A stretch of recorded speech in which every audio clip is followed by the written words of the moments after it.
if I'm still alive in half an hour's time, I might do. Working now? Very good. So now I can work. I just unplugged it and plugged it back in. That's very high tech. Very good.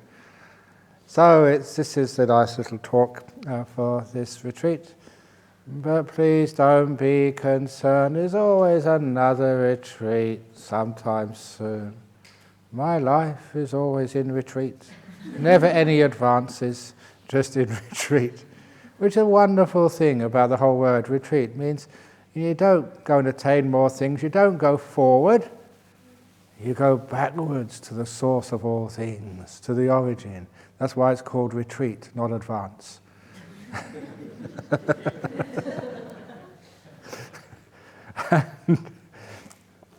Today we're just going to, the plan is, whether it works I don't know, because I don't keep plans. So what's going to happen is just a little talk to sum up the retreat, and I think probably about 8:45. If conditions are right, I'll lead a loving kindness meditation for about half an hour, and we'll finish off at 9:15. I'll give a blessing and a sharing of merits. That's right, Peter, isn't it? 9:15. Michelle's coming in? Yeah. And afterwards, Peter is going to say a few words. And 9:30, it is paparazzi time. I don't know why people want to take a photograph of me. I'm not as cute as Justin Bieber. Maybe when I was his age I was. But not these days. I'm old, I'm fat, I'm losing everything. It's really strange, when you wanted sort of girls to like you and take photographs with you, they never did. Now you don't care. They all want to. Anyway, so that's going to be about 9:30. But when we do have the photos, please all come together. Because I always have to wait for one person. And the one person has to go to toilet. So don't go to toilet. Get a rubber band or plug it up or do something. You can go later on. It's called restraint. There is a time for letting go. And there's a time for not letting go. So we can do the photos. And the other thing, Peter, I know that everyone now has their own smartphones and everyone has a camera. And imagine, how many people in this room? All having to do one shot. So let's do, instead of everyone doing their own shot, do 1 or 2 shots. And you can email each other. And that's much nicer than always running up and down with this camera and that camera. Sometimes I feel so sorry for the photographers. They've got about 20 cameras all around them, one in here and one in there. So just a couple of cameras, official shots, so we can email to everybody. Very good. Okay, who's your friends? So, that's about right? Very good. Okay. And that's at 10 o'clock. Is it, what time is the cleaning announcement? 10 o'clock. Yes. Okay. So after you've had your photograph taken, please, want to do that in the kitchen or? Okay. So after the photos, everyone comes up here for the cleaning announcement, which is really, really, really, really important. And the? Check-in and departure announcements. Anything else? Okay. Actually, to save time, when you get on the aircraft, you can give the safety announcement here. And then you don't have to do it when you're on the plane. Okay. You just go on the plane and say, I've already heard that from a captain. So anyhow, so back to what we've been doing here, the retreat you've been doing now. Some people have done a lot of meditation, got very deep. Some are just beginning and just getting started. And I know that for some of you, thank you for all those deep talks. They really helped when I was in my nimitta state. And others, nimittas, I can't even watch the breath for 1 minute, let alone getting nimittas. and you get quite depressed. But you ask the ones who have had good meditation, they all started at the same place. They all started just trying to get the mind still and peaceful. And I don't mind teaching at a high level because it does actually pull everybody a little bit further than they would otherwise have gone. If you teach at a low level, then that's all you're going to get from people. It's just low results. Teach at a high level, and even the beginners, they go a little bit deeper than they would otherwise do. So please never get frustrated and depressed and say, no, I didn't get anything on this retreat. As I mentioned at the very start, this retreat is not to get things, but to lose things.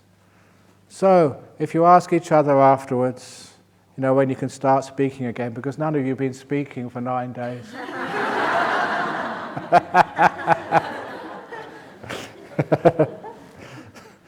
So, when you talk to each other, don't say, how far did you get?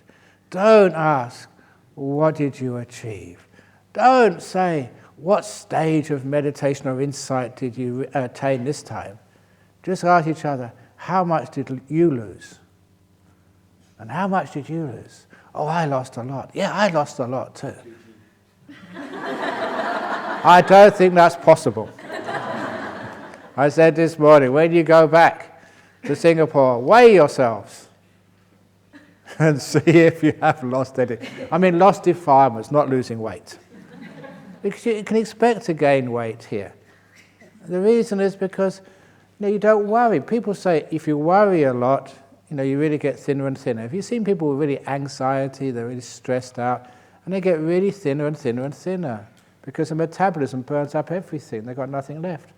So because there's no stress here at all, nothing to worry about, nothing to do, of course you put on weight. That's why I put on weight. I've got no stress in life. I need more stress. If I get more stress and I get thinner and thinner and thinner, I lose weight. Not like you guys. So you'd expect to lose, to put on some weight when you're on holidays. It's because you're not worrying so much. It's incredible how much worry burns up energy inside of you. And you see sometimes people who get really, really into terrible situations, and they get thinner and thinner and thinner just through worry, not being able to sleep at night, being stressed out, and all the physical problems come from that. So here, you get put on a little bit of weight, but it's also you have a lot of happiness as well, a lot of freedom, stress-free environment. And one thing I will say is when you do go out, you go to the airport, and you get on the plane, you go back to Singapore, one thing I ask you to notice is just how crazy it is out there. You don't realize how much you've slowed down and how peaceful you have become. Because you've all gone on the same journey. You've all been getting more and more peaceful together. And it's been a very small incremental journey. And so now you get a way of judging by comparing to ordinary people. So when you go to the airport this afternoon or tomorrow, and you see all those people running around, you think, wow, this is crazy stuff. Remember that was you when you came here. And now you slow down more and become more peaceful. And that gives you a lot of encouragement. For those people who come on retreat and some of my retreats in their cars, I always encourage them, don't just get in your car and drive down the road and go home. Do a couple of laps of the car park first of all. Because I noticed in some of the retreats I did in town, some of the best drivers started having accidents when they left the retreat. They were just so cool when they were driving down the road. Someone would pull in front of them, they couldn't react fast enough, they're just too mindful. Car pulling up in front of me, bang, bang. We're letting go too much. So, you have to start ratcheting up the gears, when you start to leave here. It's like some people on the retreat, you arrive at the airport late, or there's queues for immigration, and they start calling your name. It's Beta Sio, come, the plane's waiting for you. And you're walking very mindfully, and you just can't go fast. Oh my goodness. So you have slowed down a lot, and you'll be able to notice that. And also that, you've let go of a lot of stuff. It's not just learning how to be peaceful, learning how to be still, blissing out in nimittas and jhanas. It's also, you've noticed many of the obstacles, which you have to attain those things. All the thoughts and worries and fears which you have. And those obstacles are places where you get great insights. What you get here, you use when you get back to work or back home. Very, very simple things about, the past is gone. The meditation this morning is not the same as the meditation this afternoon. And many of you may have noticed you had a terrible meditation. The next meditation is a beautiful one. The past does not control the present. And you can flip it straight away. And the same, the future is so uncertain. All your past, even the present, doesn't really influence the future unless you let it. You may have a very difficult situation, an unpleasant experience. You don't need to carry it too far into the future. And I've seen many, many times, because it said it was school holidays, many kids have been coming to the monastery where I've been having lunch, and maybe you may have seen them playing around, and every now and again somebody gets hit or someone falls over, and they keep crying their eyes out, as if it was the end of the world. And 1 minute later, big smile on their face, laughing and playing with the person who punched them, holding nothing from the past at all. And I love those examples of kids, how easy they can let go. Yeah, they're crying their eyes out 1 minute, and the next minute they're smiling, happy, playful. Oh, if only we could do that. Somebody tells us off, they shout at us, yeah, you can cry. And the next minute, you're laughing again. It means you don't hold the past, and you don't allow whatever happened in the past to affect the present. And that's one of the trainings we've done here, to learn how to be in this present moment. As I mentioned in an earlier talk, you become, so you recognize it first of all, you get familiar with it, and with more and more familiarity, you can stay in there because you're at ease with it. And what you do here with the present moment, you can do back in Singapore, wherever you happen to be. Because sometimes one of the questions you will ask me is, what can I do when I get back to Singapore? It's such a busy life. I don't have time to meditate. And sometimes the same is with me. I have a busy life sometimes. And I noticed many years ago how much time I did waste. And I developed the concept of the in-between moments of your life. And those in-between moments of your life are huge. The time when you finish your meditation here and you're going walking to the kitchen for lunch, that's an in-between moment. You think you're not doing anything, it's not important. You've forgotten your meditation and you're just thinking about the lunch. And those in-between moments of life, if you can recognize them and use them, there's many, many, many, many opportunities for meditation. You can be in the car, in a traffic jam, or a red traffic light, at an intersection. You've got 30 seconds, a minute or something. You can't go forward, you can't go back. So what should you do? Just be here, be in the present moment. You don't have to worry about the traffic. You don't have to stress out about cars turning in, turning out. You can just relax and be. It's an in-between moment of your life. You're in the airport and you're in the aircraft cockpit. You checked all the instruments. You haven't got permission yet to take off. Enjoy. Relax. Because a lot of the times we worry, where are they going to tell us to leave? When are they going to tell us to leave?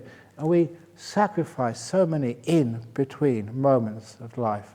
You may be waiting in the doctor's surgery for your appointment at the hospital. Sitting down, that's another in-between moment. Just collect yourself, be in the present moment, and just enjoy. I don't know, when you go to the airport, some of you are going on the cheap airlines, Scoot, or whatever you're going on. It'll be delayed. It's always delayed. That's why it's cheap. So what do you do when it's delayed? More in-between moments. Times, instead of getting worried or frustrated or angry, you just come into the present moment and look at those in-between moments as gifts where you can meditate and just relax and be peaceful. If you can do that, you'll find there are so many of these in-between moments of life. If we notice them, grab them, then we have plenty of time to develop our mind in meditation. What I'm saying is we waste far too many opportunities in our life, the in-between moments of your life. And in fact, if you look very carefully, there's more in-between moments than anything else in your life. You're always in between things. You've left one thing, you're going to another, you're in between. And if you can recognize those moments, it's not the attainment, it's not where you come from, it's not your destination. Life is all about the in-between moments of your life. That's where life happens. Recognize those, enjoy them, and make them beautiful in-between moments. So nothing is ever wasted. Then you find something strange. You've got plenty of time to get your jobs done. Plenty of time for meditation. Plenty of time for rest. But of course people say, well, we can't do too much sitting down meditation, when we're in the cockpit. Otherwise our co-pilot will say, what are you doing? Come out of jhana, we're taking off now. That's not an nimitta, that's another plane heading towards us.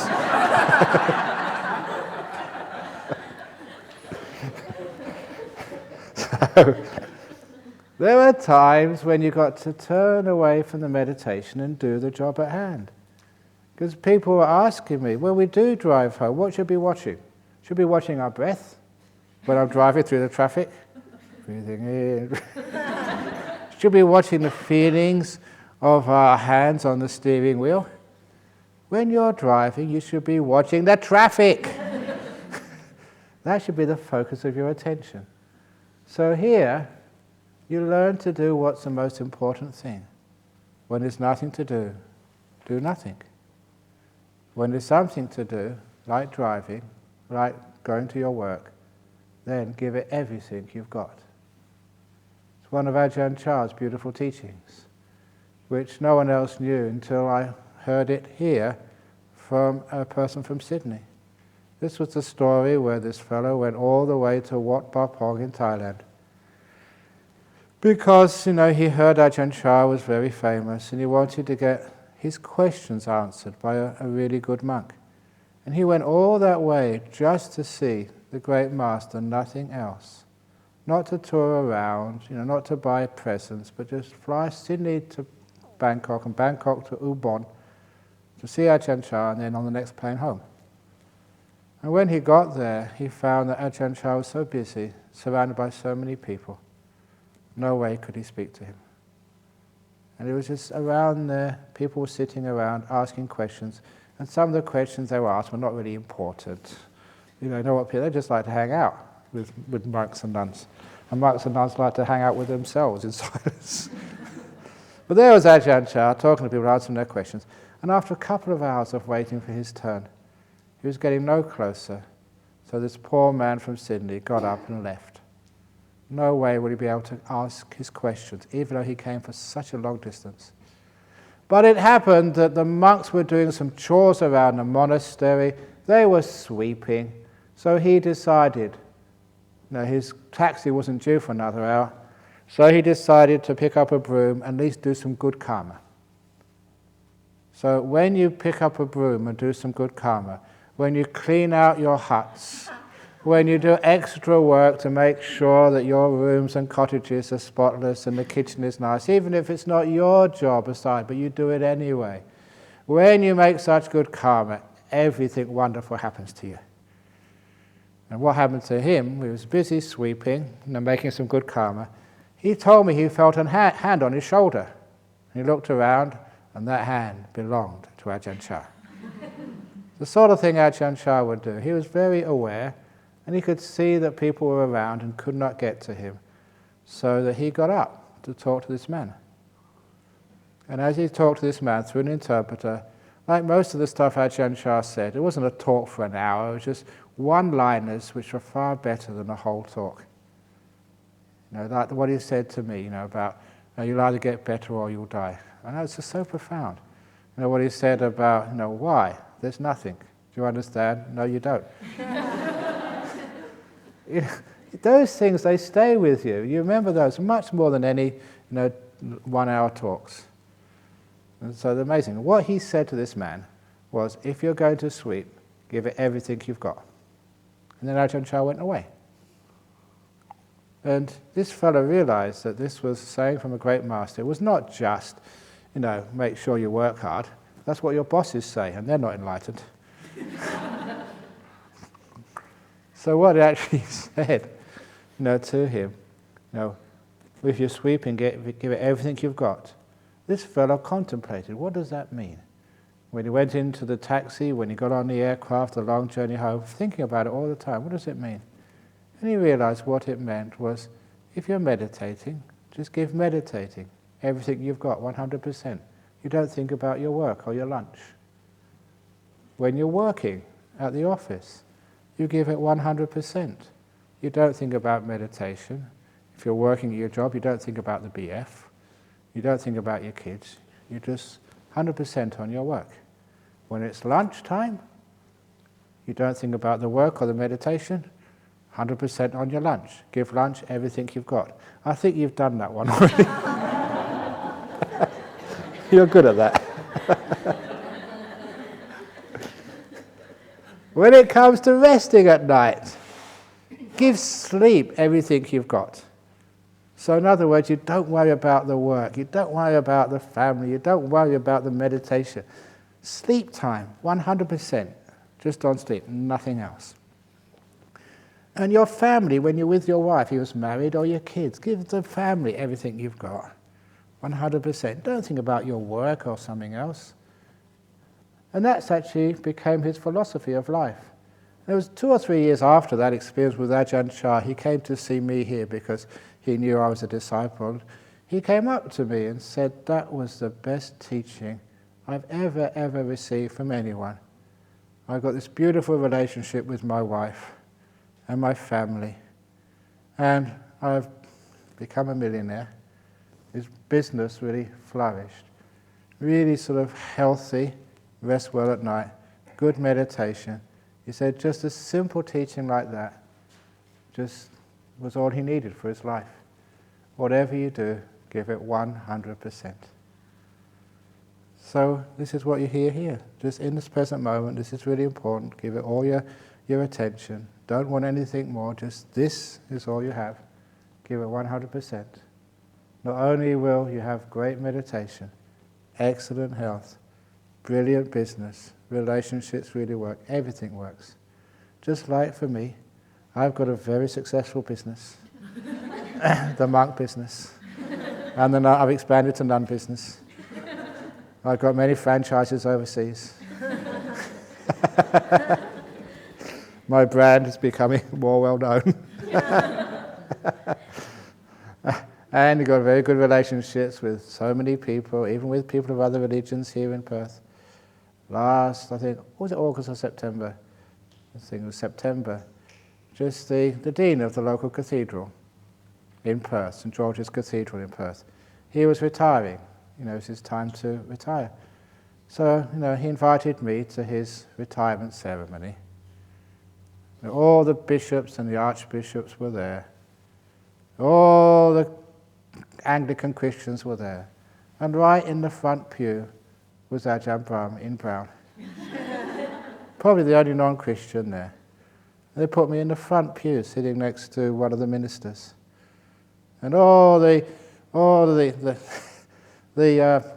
archbishop, he used to be from Sri Lanka. So, he knows about Buddhism. And so I spoke Buddhism to him, till one Saranai, and he forgot himself. He paid respects to me. Archbishop can't do that. And I did it back to him. And we just laughed and he said, get away. I'm cheeky. I always try and play tricks on people and make them funny. And that's, the Anglican Archbishop here, and all the bishops were there as well. And I was invited there because I was a mate, a friend. So, you can make this beautiful friendship through the opposition with others. And I'm really proud of that.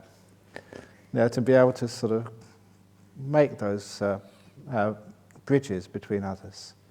And this is what you can do. You got very successful. Why? It's because I think you've seen me a long time, many of you. I do put energy into whatever I do. Whatever I do, I give it 100%. Sadhu, sadhu, sadhu. That's what that is all about. And you know what it's like? That's so symbolic, of some people's attitude. Last night, the first talk at Nolamara after being away for a while. After I finished my talk, sadhu, sadhu, sadhu. It's really depressing. So I told them, stop, try again, remember, because it's been 3 months since I've given a talk there, and they all did the 3 big sadhus and left with a big grin and smile on their face. Isn't that just important to be able to learn how to put 100% into whatever you do? And if you haven't done that yet, I did suggest this, but then I thought, no, I better not go further here. When you get up in the morning, put 100% energy into getting up. Jump out of bed, zippity-doo-dah, what a lovely day. I stopped going further with that because I knew you were in a cottage with thin walls. And everyone else would come and complain, Ajahn Brahm, please don't tell her to do that. She gets up at 4 o'clock. Zippity-doo-dah is driving me mad. And be careful, if you're married, don't do it. You'll get divorced. My husband, he jumps up every morning, zippity-doo-dah stuff. That's grounds for divorce. But sometimes you can jump up in the morning. And it's what Ajahn Chah taught me. He said, when you wake up in the morning, don't just roll over and look at the clock with one eye and think, oh. Not with 2 eyes, you're too lazy for that. It's only sort of 10 to 5, I've got another 10 minutes. They never do that, because if you start your day like that, the whole day is tired and depressing. So getting up, you give it everything you've got, you jump up. It's amazing how that changes your day. You put energy in the beginning, you start off really strong, and it's strong all the way through. And whatever you have to do in life. Some people said, oh, but you'll get tired. You put so much energy into getting up in the morning, by the time you go to work, you'll be tired out. And it doesn't work that way. When you put energy into things, it makes energy. It creates more energy. And you find you're an energetic person. An energetic person, you're so happy. You get lots done. Career goes really well. Life goes really well. You enjoy your life. And it's also, you're not one of these depressed people who are always negative. You're negative. They say because you got off on the wrong side of the bed in the morning. Negative. I don't want to go to work. What's it all about? I don't want to help with the BF. You know what BF means? It's got another meaning.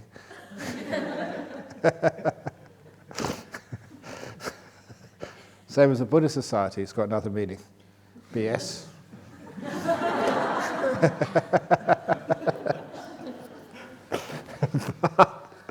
When you're negative, you can get into that sort of stuff, and that ruins your whole day, that ruins other people's days, and it's not necessary. So instead you put energy in, and then straight away you have a positive attitude in the morning. Remember what I said, anyone who ever gets depressed or sick, fed up, disappointed, what did you do? Push-ups. That's right, 20 push-ups with your mouth. 1, 2, 3, 4, 5, in front of the mirror. Anything which gives energy and happiness is brilliant. Now that means you're putting energy into the moment, energy into your life. I give energy into my retreats, doing stupid things, like prizes. I should say there will be a prize ceremony today for the best meditators. And I'm happy to announce that it's two meditators. I cannot distinguish between them. They're so excellent that they've kept noble silence. They really have. Everyone else, you've all talked. These two are the only two who kept noble silence. And they sat perfectly still. They haven't even slept all night. The two teddy bears. Look how peaceful they are. Look how happy they are. Hasn't stopped smiling since you came here. So I award the happiness prizes to Mummy and Baby Teddy Bear. So when you put energy and effort into that, it's also good fun as well. Have you ever noticed energetic people can be happy and crack jokes? And I've seen this sometimes. Sometimes I really, really, really do try hard to try and encourage people and uplift them, make them happy so they've got energy. And sometimes I tell these jokes to people, I mean really funny jokes. And they look at me. Yeah? And they haven't heard it before. They just go, yeah. It's impossible to make them smile. They resist it. And say, come on, you come and smile. Come. And they can't do it. Those are people that's just very difficult to work with. And they get depressed, they get sick, they can't have a relationship. You know, so often with young people, I asked them years and years and years ago, I think the first time was in KR, and say, you know, number one, what would you like for your partner in life? So, you know, to make me happy, to be fun, to be around, to be joyful. That's what people want from a partner. So if you haven't got a partner yet, just learn a few jokes, start laughing a lot, and then you'll be a funny person. And you like to be around a funny person. So anyway, that shows how you put energy into your life, and you become very, very successful. And the other teaching, I mentioned it in passing, emphasize it now, because again, how can you meditate in your daily life? Remember, I think I said this, emphasized it in interview time to a couple of people. It's my little story of the Emperor's 3 questions. Not the Emperor's Ring, the 3 questions story. It's over in in Opening the Door of Your Heart. But I read this, I remember reading it for the first time as a student, you know, in university. I got a book of short stories.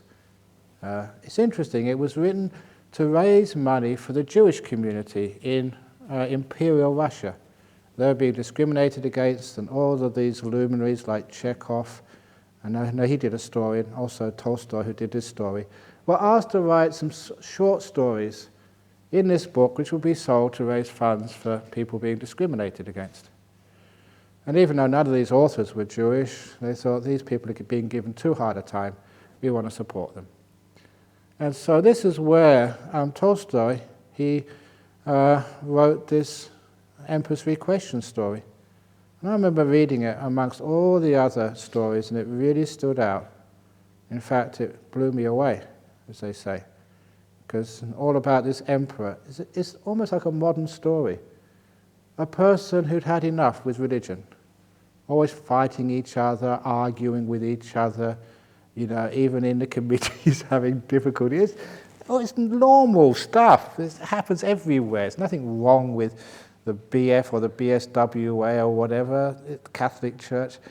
You know, it's nature of people to have different ideas and different ways of looking at things. And also arguing who's right and who's wrong. That is the one thing which the Buddhists saw. He said, when you think that I'm right and she's wrong, then you are wrong, whether she's right or not. We all have these different ways of looking at life. The wonderful simile of the elephant, you know, which you all know. If you don't know it, you should do. Different blind men looking at different parts of the elephant, and all being absolutely true, because they had direct experience of feeling an elephant, what an elephant was. You know that story? Did you know the story of the 7 blind elephants? It was a similar story. It was based on the story of the 7 blind men and the elephants. The 7 blind elephants heard this thing called man. But they'd never seen a man because they'd been blind.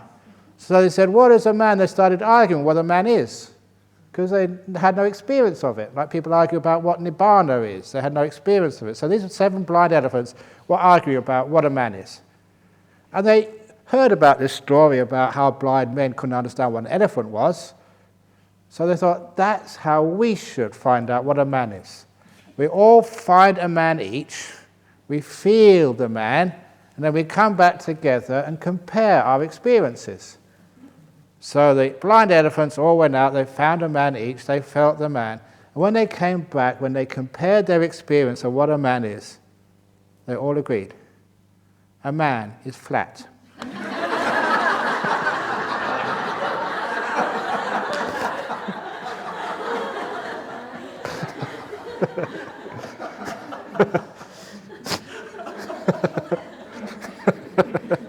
Very good, you got that straight away.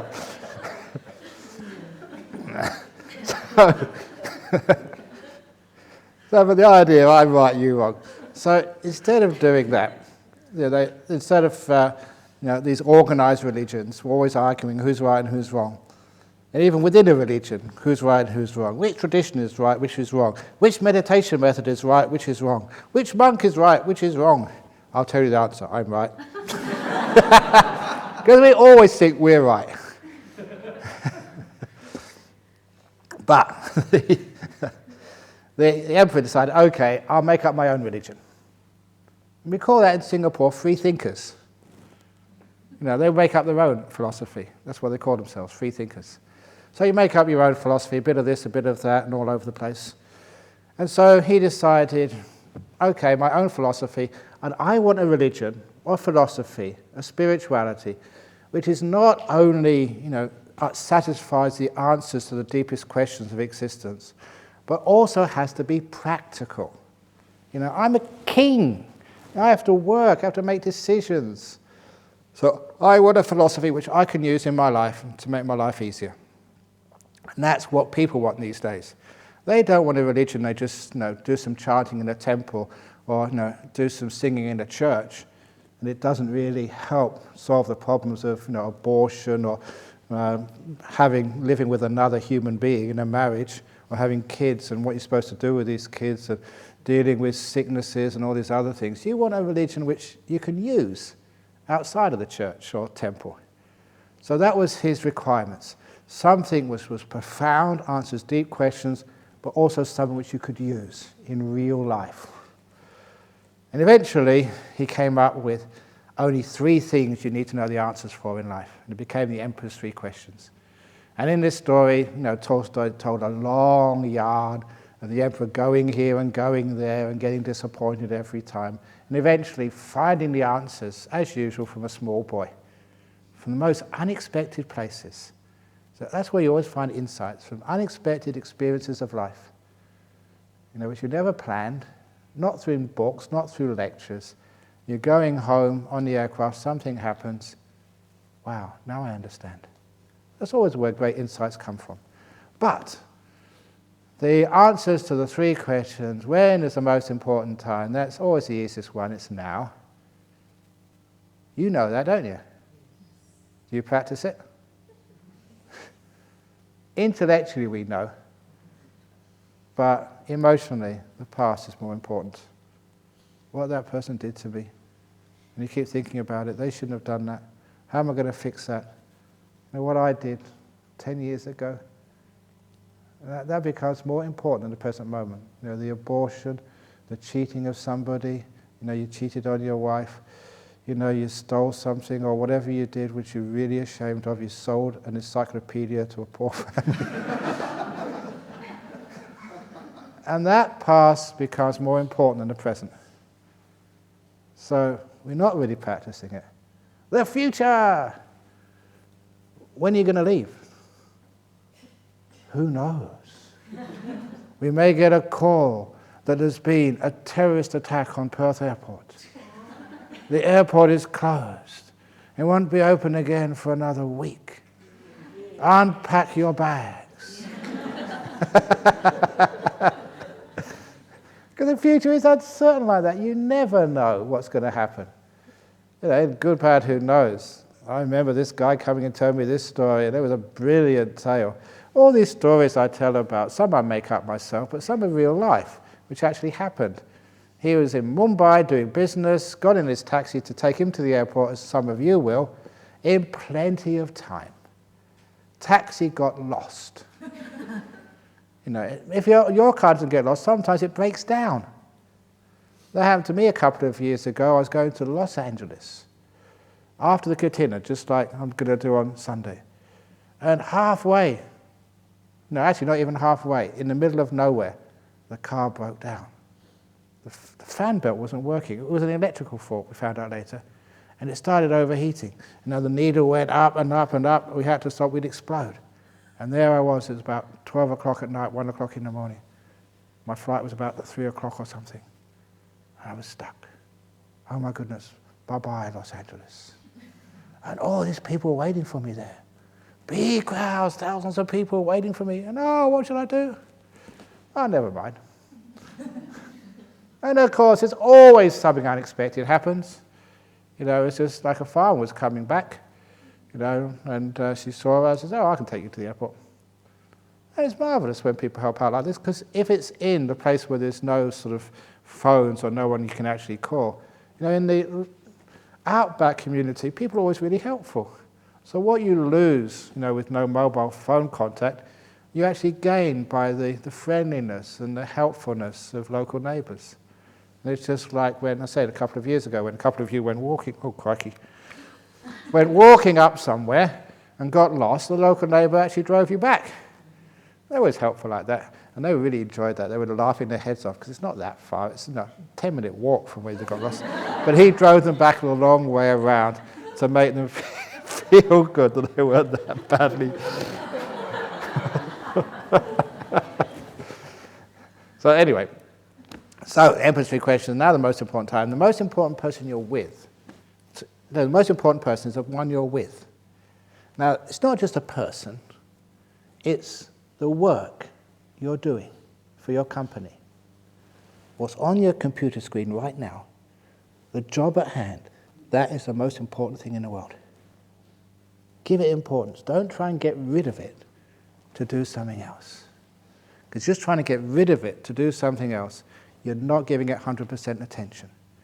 You're not actually doing the very best work you possibly can. The same way when you're meditating, trying to get rid of this, say, breath to get the delightful breath, you'll never achieve that because you're going about it the wrong way.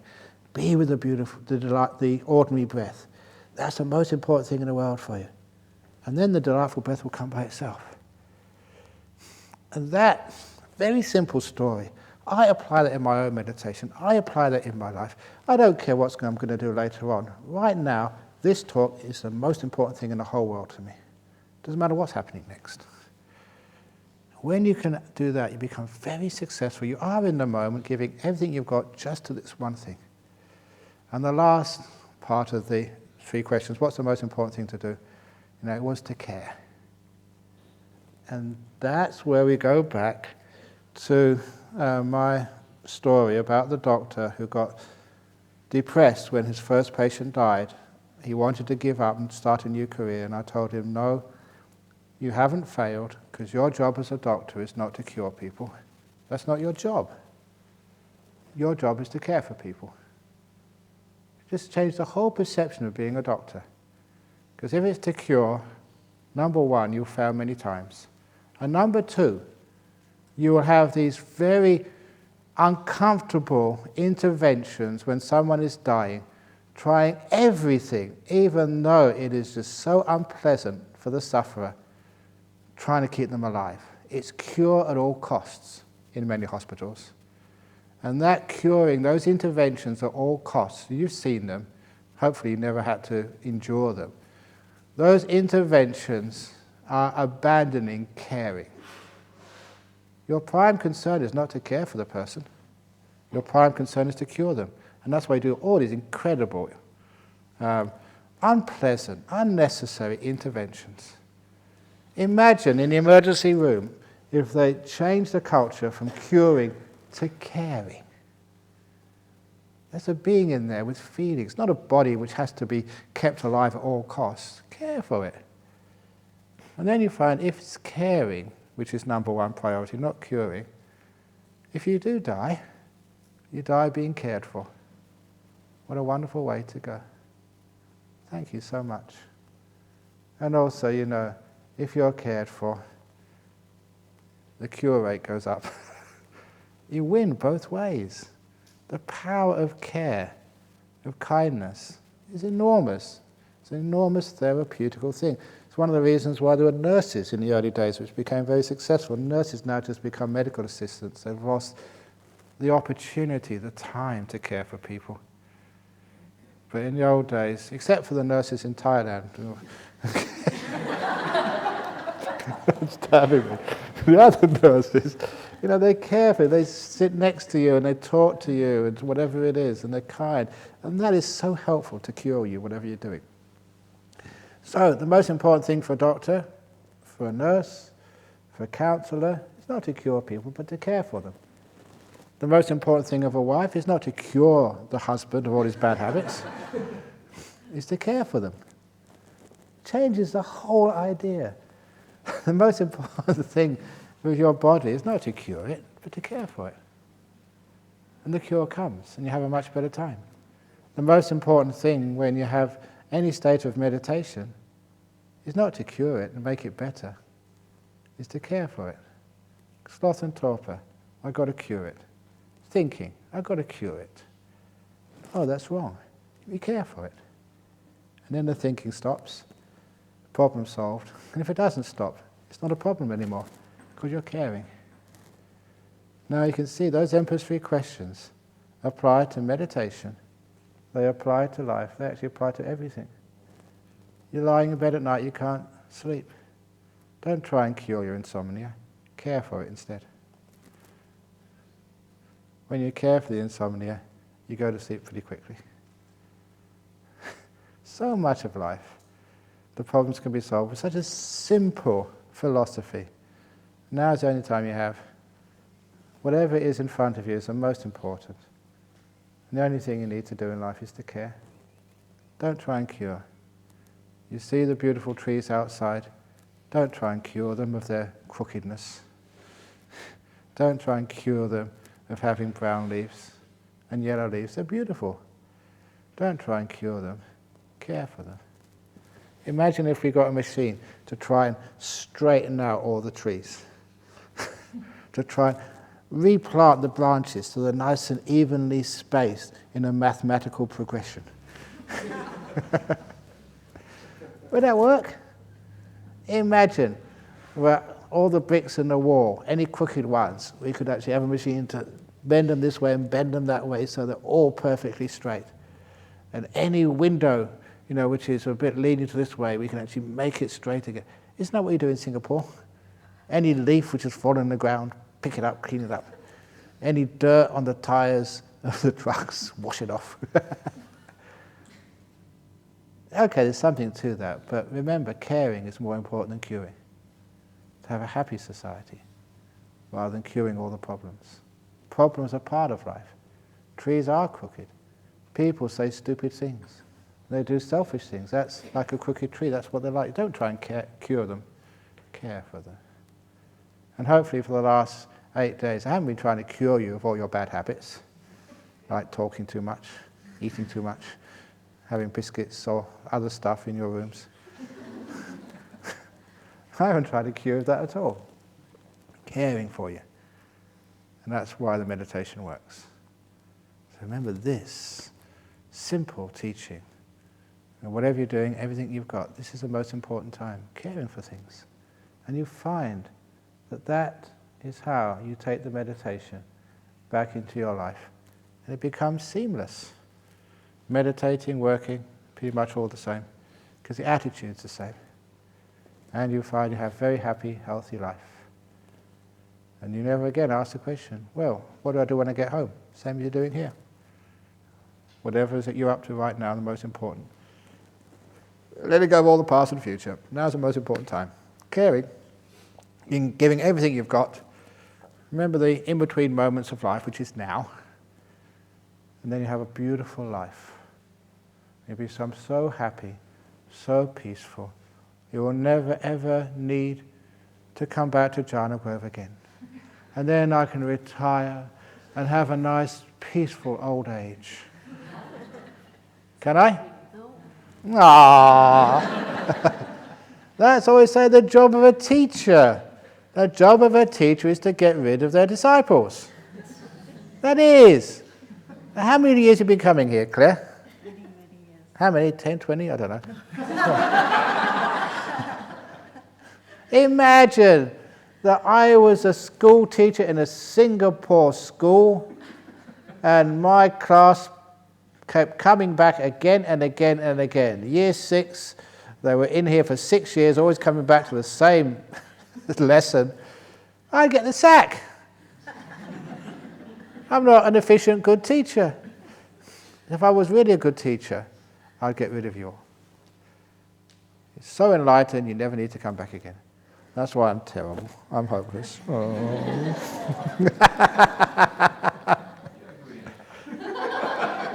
Good enough, he said. Okay, never mind. So anyway, what we're going to do now is a quick loving kindness meditation, guided. So it's now going to be 18 minutes. So before we go, out of kindness to you, please stand up. Stretch. Oh. And as you move your arms up and down or around, please look out for the people behind you.